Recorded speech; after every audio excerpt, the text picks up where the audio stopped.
방금 소개받은 전동훈입니다. PPT를 통해서 말씀드리겠습니다. 먼저 전에 우리 문 총영사님께서 말씀하신 내용 아주 재밌게 잘 들었는데 제가 모르던 부분을 한 가지 말씀하셨어요. 저는 장개석 총통이 중국이 핵무기를 개발하기 전에 먼저 이제 선제적으로 시설을 공격하는 작전을 하려고 했다는 것은 오늘 처음 들었습니다. 63년, 64년에 이제 중국이 핵실험을 했지 않습니까? 근데 장개석 총통 이전에 소련하고 미국이 한 번씩 중국의 핵시설을 공격하려고 상호간 제의를 합니다. 시차를 두고. 그런데 소련이 제의할 때 미국이 거부하고 미국이 제의할 때 소련이 거부했어요. 이제 큰 이유는 잘못하면 3차 대전 난다. 그래서 이제 거부하면서 안 했습니다. 사실상 중국의 핵 개발을 용인한 거죠. 그래서 그런 막바지에 이제 장개석 총통이 공격을 하겠다고 하니까 아마 미국에서는 그 당시에 노를 했었던 것 같아요. 근데 이제 장개석 총통의 심정을 저는 어느 정도 이해를 할 것 같습니다. 가뜩이나 힘이 딸려가지고서 섬나라에 와가지고 쫓겨와가지고 있는데 고토 수복에 대한 희망과 사명을 의식을 가지고 중국이 저 거대한 나라가 핵무기까지 갖게 되면은 이거 우리 대만 중심의 통일은 물 건너가는 것은 아니냐라는 것을 넘어서 우리가 당하는 거 아니냐는 생각을 안 했겠습니까? 장개석 총통이 그런 절박한 심정이 있지 않았는가 하는 생각을 하게 되고 연장정상에서 장개석의 아들 장경국 총통이 여러분들 많은 분들 아실 겁니다. 핵개발 비밀리에 했습니다. 핵개발 추진하다가 장 총통이 이제 1988년도 1월 달에 갑자기 돌아가셨어요. 네? 그분이 지병은 있었습니다. 지병은 있었는데 갑자기 돌아가셨는데 돌아가시기 며칠 전에 어떤 일이 있었느냐. 미국 의회에서 청문회가 열렸습니다. 미국 의회에서. 어떤 청문회냐. 대만도 우리나라처럼 국방과학연구소가 있습니다. 네? 그 국방과학연구소의 부소장이 미국으로 망명을 해가지고 미국 의회에서 증언을 한 겁니다. 증언 내용은 뭐냐? 대만이 비밀리 핵무기 개발해가지고 거의 완성을 남깁니다. 이걸 터뜨렸어요. 그렇게 하면서 이제 대만의 핵무기 개발은 물건 수포로 돌아갔고 많은 분들이 이제 추정하건대 그 충격이 너무 컸기 때문에 지병을 앓던 장경국 총통의 사망으로 연결된 거 아니냐 이런 지금 추정들을 하고 있습니다. 다 공개된 자료에 나온 얘기들입니다. 그 당시 주한 미국 대사가 제임스 밀리 미국의 중국통 이 사람이 서울에서 오퍼레이션을 마지막까지 챙겼다는 말까지 나왔습니다. 네? 그러니까 이제 대만이 이제 그런 상황인데 지금 대만 침공한다 얘기를 하는데 만약에 지금 대만에 핵이 있었다면 만약에 지금 러시아에 핵이 있었다면 우크라이나에 핵이 있었다면 러시아가 침공 못했겠죠 여러분. 지금 우리 사회에서 상식적으로 다 통용되는 얘기 아닙니까? 마찬가지로 지금 만약에 대만에 핵이 있다면 장개석 총통이든 그의 아들 장경국 총통이든 성공을 해가지고 대만에 핵이 있다면 시진핑이 못 칩니다. 지금 국제사회에 우려를 낳고 있는 이런 대만 전제 가능성 없습니다. 단언컨대 대만이 핵을 손에 쥐고 있다면 그런 제가 생각이 이제 쭉 흘러가가지고 제 발표를 말씀드리기 전에 먼저 이제 같이 이제 생각을 나눴다는 말씀 드리고요. 오늘 제가 시간이 많이 정해져 제한되어 있기 때문에 저는 이제 12시 한 10분까지만 하겠습니다. 근데 다른 토론도 있고 식사도 하셔야 되니까 오늘 주제는 바이든 행정부의 NPR Nuclear Posture Review 핵태세 검토 보고서 이거를 이제 우리가 좀 들여다봐야 된다는 거예요. 왜냐? 우리는 지금 북한 핵에 대응해서 오로지 미국의 핵 확장 억제에 의존하고 있잖아요. 그러니까 우리가 의존하는 미국의 핵 정책이 어떻게 작동하고 있는가를 알아야 될 거 아니에요. 그래야지 우리도 미비한 점이 뭔가, 미비한 점이 나오면 지금 뭐 NCG라고 핵 협의군을 만들었으니까 그런 데서 얘기라도 해야 되고, 미국한테 요구라도 해야 되고, 이 실태를 알아야 되지 않겠습니까? 그래서 우리나라는 과거 어느 때보다도 미국 핵정책에 대한 관심과 이해도가 굉장히 높아야 됩니다. 정책 담당자들은 물론이고 일반 국민들도 이제는 핵시대입니다. 여러분, 제가 지난번에도 말씀드렸듯이 우리가 원통 대한민국은 핵시대에 들어섰어요. 핵을 빼놓고는 국가 안보를 생각할 수 없습니다. 핵에 대해서 아는 것은 우리 대한민국 국민들의 의무사항입니다. 이제 그런 차원에서 최근에 그 오펜하이머 영화가 개봉됐는데 보셨습니까, 다들? 그 오펜하이머 영화 꼭 보세요. 그 오펜하이머라는 사람이 원자탄의 아버지예요. 그 소설, 미국의 그 역사학자하고 이제 그 소설가 둘이서 25년 동안 그 사람이 전기를 쓴 게 있습니다. 그 전기 그대로 영화를 만들었어요. 그 전기에 나오는 그 내용, 대화 내용이 전부 다 그 영화의 내용으로 그대로 다 이제 돼 있는데, 그 영화를 통해서 이제 핵에 대한 이런 그 지식을 높일 수 있고, 꼭 보시기를 제가 권유해드리고 있어요. 꼭 한번 보시기 바랍니다. 영화가 3시간인데, 그 진지하게 보시면은 언제 시간이 지나가나 이런 생각도 드실 수 있어요. 이 NPR이라는 거는 미국이 언제부터 발간하기 시작했냐면은 냉전 끝나고 1990년대 초 미국의 클린턴 행정부 때부터 의회에서 요구를 했습니다. 그전에는 미국의 핵정책이 공개된 게 하나도 없고 전부 다 비밀 차원에서 작동을 했는데, 이게 냉전이 끝나고 소련이라는 주적도 사라진 상황에서 미국이 제1 슈퍼 강국으로서 이제 부상을 했는데, 이 핵정책도 뭐 주적이 사라진 상황에서 이 핵정책을 비밀리에 할 필요가 있느냐? 일반 국민들 또 세계에 알릴 걸 알려서 미국이 핵을 가지고 있으나 이게 적대적으로 뭐 세계를 위협하는 잘못된 무기라는 건 아니라는 것을 알릴 필요가 있다.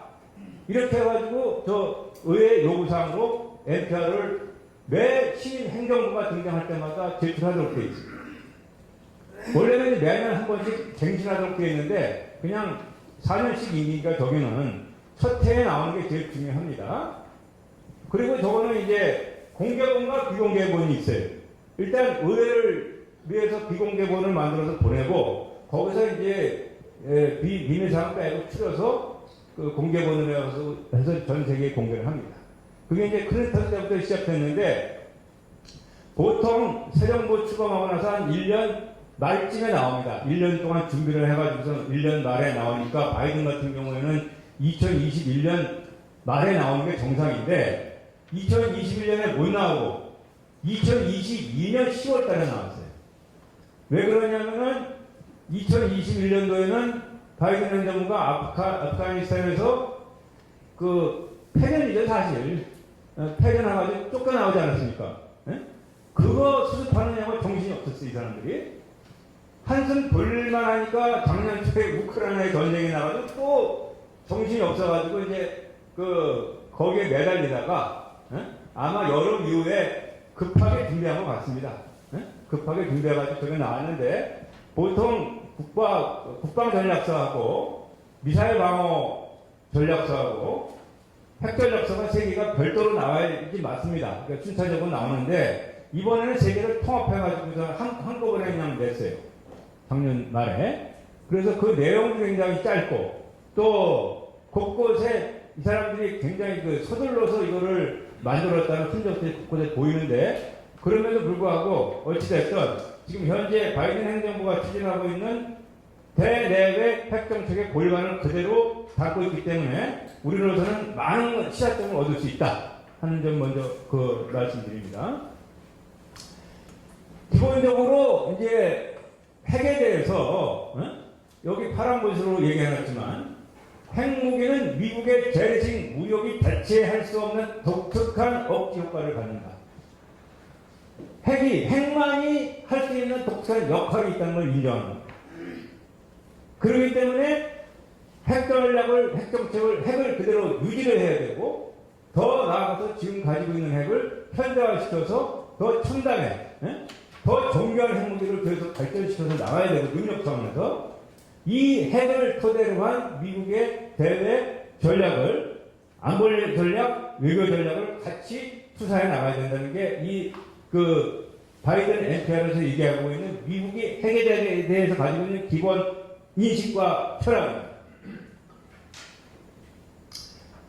여기 두 번째 이제 군비통제로 이를 얘기 나오는데, 군비통제는 여러분의 군사협상입니다. 군사협상. 그러니까 바이든도 마찬가지지만 미국의 적어도 냉전 이후 소련과 이제 대적하면서 미국이 역대 행정부가 가지고 있는 외교안보 정책의 골과는 크게 두 가지입니다.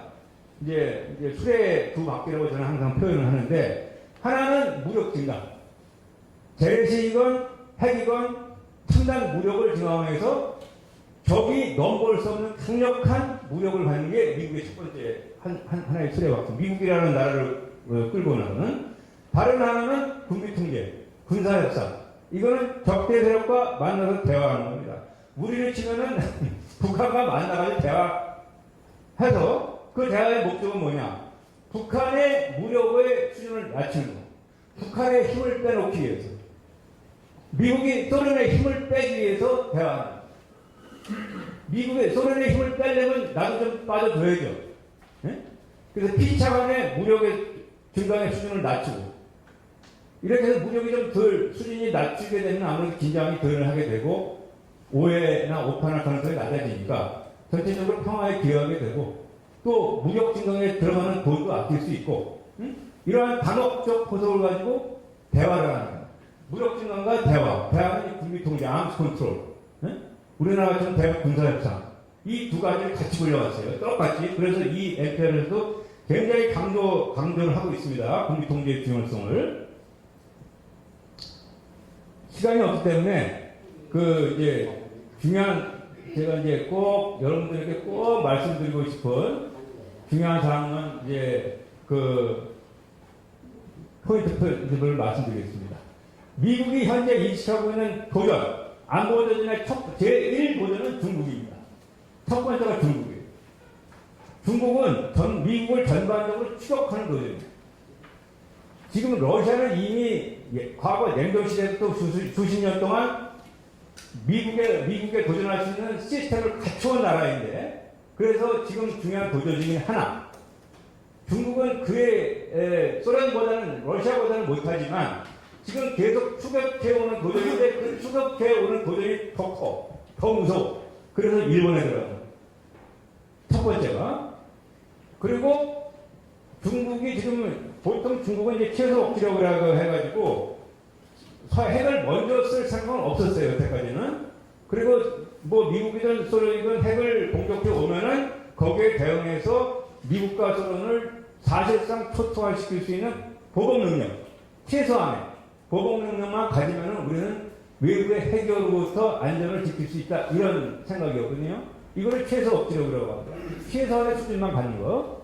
그래서 옛날에는 200개, 300개 핵탄도 그 정도 수준이었는데, 여기 지금 나오듯이 2002년대 말까지 한 1000개 가질 거라고 지금 예상하고 있습니다. 그만큼 중국이 지금 핵 능력을 증강하고 있어요. 여러 가지 모든 육해공 전부 다 다양한 종류의 핵 능력을 증강하고 있습니다. 그 얘기는 뭐냐? 이제 상대방의 공격을 해오면 일단 막고 보복하는 수세적인 핵 전략이 아니고 우리도 먼저 치고 나갈 수 있다. 더 세게 나오겠다는 것을 보여준 겁니다. 그러니까 미국이 이제 미국 인식을 느끼는 거죠. 러시아는 이미 잘 시스템이 갖춰진 미국에 대한 도전이죠. 특히 여기서 강조하고 있는 것은 비전략 핵탄두라는 걸 전술핵탄두를 얘기합니다. 전술핵탄두 전장에서 쓰는 사거리는 사이즈도 수십 킬로, 맥시멈 수십 킬로톤 정도 되는 거, 히로시마, 나가사키, 이 정도. 요거를 지금 미국은 한 가지 동력밖에 없어요. 전투기에서 20년도 전투기에서 투하하는 핵 포탑밖에 없습니다, 지금. B-21, 12. 그런데 러시아는 그 투발산이 한 10여 종이 됩니다. 육해공 다. 심지어 핵 어뢰까지 있습니다. 그리고 핵탄두의 숫자도 2,000개가 넘습니다. 미국이 가지고 있는 전술 핵탄두는 한 200개가 안 됩니다, 지금. 그러니까 10배 이상 가지고 있으니까. 또 전술 핵탄두는 사이즈가 작으니까 국지전에서 쓸 수 있다. 그래서 지금 미국이 걱정하는 게 이번에 그 러시아에서 그 우크라이나를 침공하면서 핵을 쓸 수 있다 하는 문제를 예사로 듣지 않은 게, 왜냐면은 소위 그 핵확전 우위 전략이라는 게 있어요. 전쟁을 벌였어. 러시아가 우크라이나를 쳤고 또 발트 상국을 치잖아요. 앞으로 옛날 친다면 거기에 대해서 지금 우크라이나는 뭐 그냥 꼼짝없이 당했지만 앞으로 이제 나토가 발트 상국은 나토 정도니까 나토가 대응할 거 아닙니까?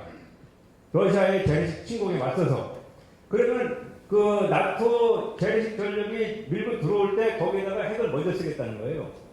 전술 핵탄두로. 그래가지고 여기서 끝낼래? 아니면은 핵전 할래? 이거를 나토에다 묻겠다는 겁니다. 그게 핵확전 우위 전략이에요. 그거를 할 수 있는 거거든요, 이제 전술핵이.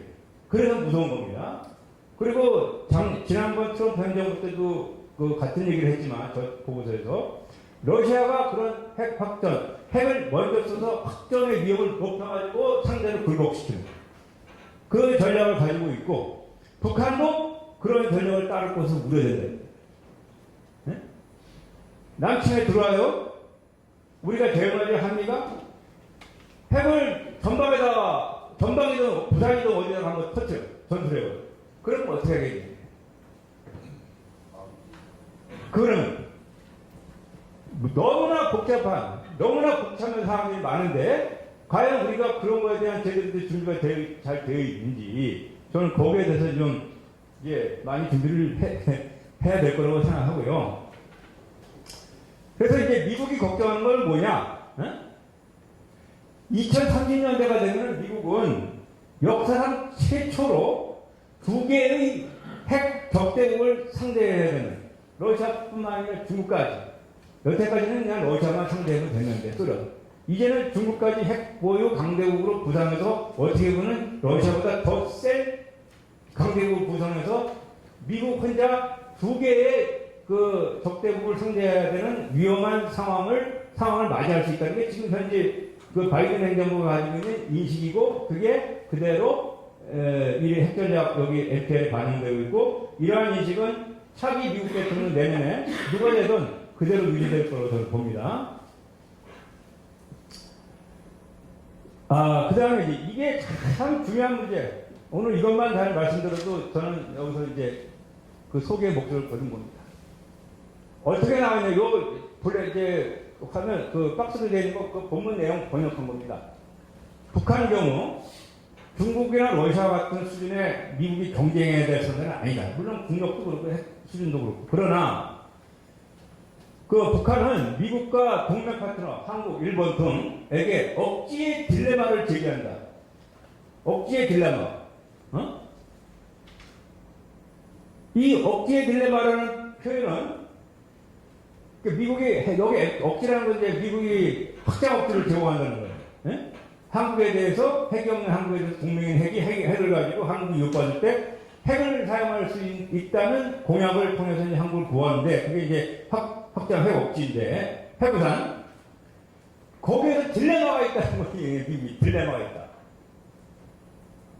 이거는 클린턴 이후 여태까지 나온 미국의 모든 핵태세 검토 보고서에서 처음 등장하는 얘기. 처음 등장. 구체적인 설명도 안 했어요.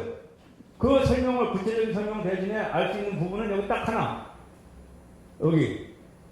한반도에서 분쟁이 발생하는 경우 다수의 핵국이 관여하는 큰 분쟁으로 비화할 수 있다. 요거 하나 딱 들어가 있습니다. 저 핵 딜레마에, 미국이 느끼는 핵 딜레마, 그 억지 딜레마의 내용을 유추할 수 있는 부분. 저게 뭐예요? 한반도에서 중국이 됐든 북한이 됐든 한국을 쳐가지고 전쟁이 벌어지고 핵이 사용되는 상황이 됐을 때, 미국이 핵으로 이제 응수를 했을 때, 다수의 핵국이 관여하는, 다수의 핵국은 뭡니까? 중국하고 러시아. 중국하고 러시아도 참여해서 한반도에서 더 큰 핵전쟁이 날 수 있다는 딜레마. 이거를 처음으로 다 공개하는 거예요. 고백. 제가 우리 기자들한테 많이 이 얘기를 했는데 참 심각한 문제다. 근데 아직도 이게 언론에서 많이 받지 않는데 우리는 전적으로 미국의 확정억지에 의존하고 있는데 그 확정억지를 제공해주는 당사자가 딜레마에 빠졌어. 고민에 빠졌다 이거예요. 그러면 우리가 그 미국의 확정억지를 100% 신뢰할 수 있을까요? 이거 굉장히 근본적인 문제가 있어요. 저는 이 얘기를 비공개본에는 물론 디스터런스 딜레마의 내용이 뭔지 자세하게 들어있겠지. 네? 그 의원들한테 자세하게 설명을 했을 거예요. 여러 가지를. 근데 공개본은 두 마디인데 이 사람들이 저거를 서둘러서 만들다가 안 들어갈 내용을 집어넣은 건지 네? 미처 못 보고 아니면은 일부러 저걸 슬쩍 넣은 건지 가능성이 반반이에요. 제 입장에서는. 근데 이제 모르겠어요. 어? 앞으로 우리 정부에서 밝혀내야 될 부분입니다. 이거는. 우리가 의존하는 상대가 딜레마를, 우리를 그 약속을 했는데, 안보공약 해부산 제공 약속을 했는데, 그 약속 제공할 때 이 사람들이 딜레마에 빠졌대. 그러면 그게 약속이 이행 안 될 수도 있다는 얘기가 되잖아요. 뒤집어 놓고 보면. 그러니까 이거는 우리 그 사회에서 상당히 고민을 많이 해야 될 부분이고, 이제 그 문제를 제기해야 됩니다. 제가 요 문제를 가지고 이제 짧은 영어로 된 글을 어제 썼는데, 미국의 학자들이 그걸 보고 자기네들이 충격을 받았다는 거예요. 이 딜레마를 쓴 거에 대해서 제가 그랬죠. 확장업체를 제공하는 당사자가 딜레마에 빠져 있다면 확장업체를 제공하는 우리로서는 다른 대안도 검토해야 된다. 이렇게 얘기를 했거든요. 그거 당연하죠. 논리적으로. 100% 믿을 수 없다고 본인들이 얘기하고 있는 거니까. 거기에 대해서 충격에 빠졌다고 해가지고 제가 국방부한테 물어봐라, 니네들. 응? 니네 국방부, 펜타곤에. 왜 딜레마인지를 거기서 물어보고 해답을 달라고 제가 얘기한 적이 있습니다. 이란, 넘어가겠습니다.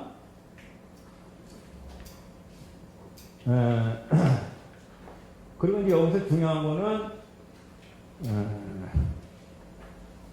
미국의 그 핵전략은 이제 이 핵무력을 가지고 하는 거는, 핵무력과 이제 군비통제 협상과 대화가 두 축이고, 핵무력을 가지고 하는 역할은 두 가지입니다. 하나는 억지죠. 억지는 적대 세력이 공격 못하게, 위협 못하게 하는 힘을 투사해서 상대를 위협해가지고 묶어놓는 거죠. 그게 적대 세력을 겨냥해서, 오디언스가 적대 세력이에요. 다른 하나는 안심이라는 게 있습니다. 다음 번. 어슈런스, 혹은 리어슈런스. 이건 뭐냐? 동맹을 안심시키는 거예요. 예를 들어서 미국이 한국, 일본을 북한 핵까지 있고 중국, 러시아 있어도 걱정하지 마. 우리 핵으로 지켜줄게. 핵을 쌓자. 그래서 우리를 안심시키는 거예요. 그래, 우리를 안심시키는 게 우리는 좋죠. 이제 안심이 되니까. 요번에 미국의 그 전략 SSB에 부산항에 들어왔잖아요. 그 전략 핵탄두 들어간 거. 그때 우리 윤석열 대통령 거기 방문해가지고 안에 들어가서 보셨죠? 윤석열 대통령의 첫 마디가 뭡니까? 이렇게 와서 보니까 안심된다. 그거였잖아요. 신문 났죠? 그거 안심. 우리를 안심시켜요. 우리 대통령 포함해서 전 국민들이 일단 미국의 핵자산이 들어오니까 딱 보고 엄청나게 들어오는 거, 야, 이제 저게 있으니까 북한이 우리 핵으로 못 치겠지. 안심. 그죠? 안심시키는 거. 그게 안심인데, 그 안심의 동전의 양면, 뒷면은 뭐냐? 미국은 우리가 핵무기 가는 건 반대하는 거지. 미국이 일본이나 한국한테 우리를 안심시키면서 확장억지 해구산을 펼쳐주는 이유는, 니네도 우리 해구산 밑에 들어와 있으니까 스스로 핵무기 개발하는 생각은 하지 마. 이 얘기가 들어가 있는 겁니다. 확장억지를 제공해서 안심시키는 거의 뒷면은 핵무기를 개발하지 마. 이게 있는 거예요. 이거는 미국이 우리에 대해만 하는 정책이 아니고 나토에 있는 유럽 국가들한테 다 마찬가지로 하고 있는 겁니다. 다 안심시켜서 핵 못 가게. 독일이건, 이태리건, 네덜란드건 등등 핵 못 갖게. 그 정책이 지금까지는 상당히 성공을 하고 있는 거죠. 시간이 벌써 10분이기 때문에 요번에 문제가 된 게 뭐냐면은 과연 요번 미국 바이든 행정부에서 소위 이게 NF라는 건 No First Use 정책이 있습니다. 그리고 SP라는 건 Sole Purpose 정책이 있는데 노 펄스 유즈는 절대 미국은 핵무기를 먼저 사용하지 않겠다. 상대방이 재래식 공격을 하든 핵 공격을 하든 일단은 맞고서 난 다음에 판단해가지고 핵으로 보복은 해도 절대 핵으로 먼저 공격하지 않겠다는 게 노 펄스 유즈인데 먼저 핵을 쓰지 않겠다. 그거를 이번에 채택 안 했어요. 그런 얘기는 뭐냐? 먼저 쓸 수 있다는 얘기죠. 그 다음에 소울 퍼포스는 미국이 가지고 있는 핵을 적이 재래식 공격할 때는 안 써. 적이 핵으로 공격해야지만 그 핵을 써. 그러니까 그 핵을 갖고 이제 안 사용하겠다는 정책인 거예요. 두 개는. 이 두 개를 하려다가 내부 반대를 못했어요. 왜냐? 자꾸만 미국이 이래서 핵 안 쓰고 저래서 핵 안 쓰고 하게 되면은 유사시에 우리가 핵을 써서 동맹을 지켜주겠다고 동맹에 대해 안심시키는 정책을 하고 있는데 그 정책이 말빨이 왜 튀겠느냐? 이런 반발이 있어가지고 저걸 안 했어요. 그러니까 먼저 쓸 수 있는 거예요, 기본적으로. 적이 재래식 공격을 하더라도 먼저 쓸 수 있다고 여기서는 얘기하고 있습니다. 이게 동맹을 안심시키기 위한 차원의 정책입니다. 그런데 이제 많은 분들이 이제 잘 이제 그 연결을 시켜서 보지 못하는 부분이 뭐냐면 이건 이제 관심 있는 분들은 한번 제가 자료를 해놨으니까 보시고요. 시간이 제한되어 있기 때문에 요거를 제가 이 미국의 핵전력에 전혀 상반되는 얘기들이 나와요. 두 번째, 미국은 상대가 핵 공격을 감행했을 때 바로 대응하는 핵 대응 발사. 그러니까 이거 런처 언더 어택 혹은 런처 워닝. 스크린에 러시아에서 핵이 떴어? 그럼 바로 그냥 날아가는 그 시스템, 그런 능력을 가지고 있으나 거기에 의존하지 않고 일단 상대의 핵 공격을 감수한 후에 대응하는 핵 보복 입장을 견제한다. 이건 뭐예요? 일단 핵 공격 한 발 맞겠다는 거지. 예? 러시아든 중국이든 북한이든 먼저 미국을 쳐서 미국이 한 발 맞고 우리 맞았어. 전 세계에다 보여준 다음에 이제 대응하자라고 하겠다는 거예요. 아까 얘기하고 다르죠? 아까 노폴스 유지 안 했다면 무슨 공격을 해도 먼저 칠 수 있다고 얘기했잖아요. 근데 여기는 일단 한 발 맞고서 핵 한 발 맞고 나서야 움직이겠다는 거죠. 이거는 미국의 본심입니다. 이게 미국의 본심. 미국 핵전략의 기본 운영 시스템. 일단은 맞겠다 이거. 아까 한 얘기는 왜 다르냐? 거기는 우리 안심시키려고. 좀 과도하게 얘기를 하는 겁니다. 이게 이제 이렇게 되어 있는데 여기서 우리가 어제가 시사점 뭐냐? 우리나라 지금 국방정책 중에 7체인이라고 그래요. 7체인. 3축 중에 7체인. 거기에 선제타격 개념이 있잖아요. 핵이 없는 재래식 국가가 그 나라 경제력이 어느 정도 어찌됐든 잘 살고 못 살고 누가 굶어 죽고 떠나서 핵을 가지고 있는 상대를 재래식 무기로 다 선제 타격한다? 이거는 핵 시대에는 전혀 거론되었던 얘기는 아닙니다. 핵을 가지고 있는 미국도 일단은 핵 공격을 한 발 받고 나서야 움직이겠다는 얘기를 하고 있는데 과연 우리가 지금 얘기하고 있는 선제 타격 이 개념이 적절한가? 네? 이거 다 따져봐야죠. 굉장히 지금 제가 지난번에도 한 말씀 드렸을 거예요. 우리나라는 지금 핵 시대에 들어섰기 때문에 군도 그렇고 정부 관료도 그렇고 일반 오피니언 리더들 언론인들도 그렇고 핵 시대에 맞게 생각을 다 바꿔야 됩니다. 응? 지금 얘기하는 첨단 기가바이트 시대, 이 기가바이트 시대에 아날로그적 사고를 가지고 적응할 수 있겠어요? 그런 부분들이 있다는 거 하고요. 마지막으로 이제 정리를 하면은 이거는 이제 제가 한번 보여드렸을 텐데 지금 미국의 전술핵탄두가 유럽의 6개 기지에 이렇게 배치가 되어 있습니다. 상황 한번 보시고요. 그 배치가 되어 있고 계속 지금 업데이트하고 현대화하고 있습니다. 전술핵이 들어가는 그 저장고가 있어야 되잖아요. 그 저장고 다 현대화하고 있고 그 비행기에 탑재하는 전술 핵탄도 전부 다 핵탄두를 다 바꾸고 있고, 더 속도를 내서 바꾸고 있습니다. 우크라이나 전쟁 때문에. 예? 전투기도 웬만한 거 전부 다 F-35로 다 대체하면서, 그렇게 유럽에서는, 서유럽에서는 저렇게 불교하게 움직이고 있다. 심지어 터키까지. 예? 저런 시스템이 왜 우리는 안 될까? 저는 그런 의문을 제기하는 겁니다.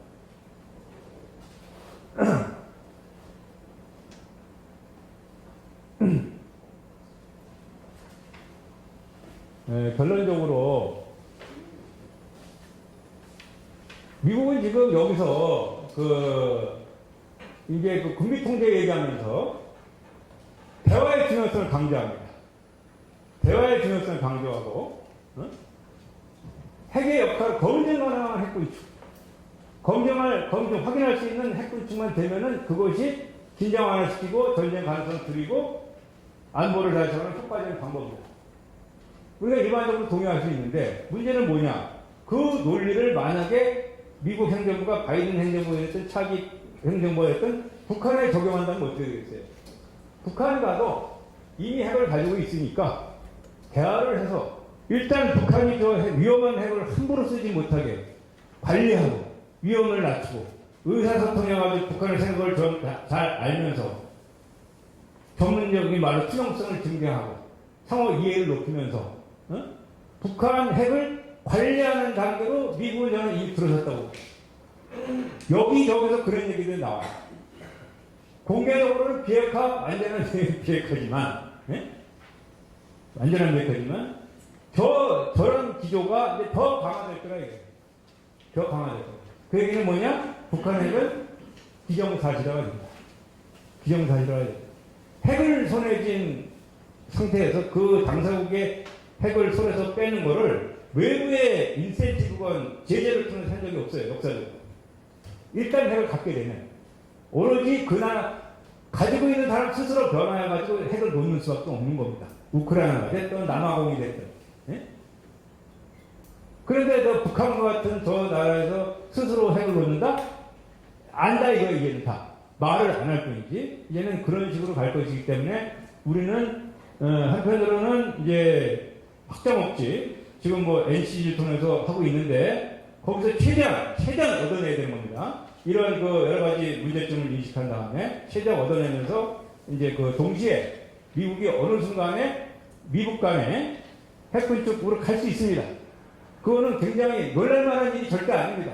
이 국제 이 외교 무대에서 군사 외교 안보 대화 이 군축 이 무대에서는 너무나 합리적이고 실천 가능하고, 물론 궁극적으로는 북한의 핵을 포기시킨다는 목표는 그대로 가지고 가겠지. 그건 앞에다 달고 실제로 하는 거는 과일로 들어갈 가능성이 많기 때문에 우리도 이제 그런 차원의 준비를 그 가능성에서 항상 대비를 하고 있어야 된다라는 점을 말씀드리면서 발표 마치겠습니다. 감사합니다.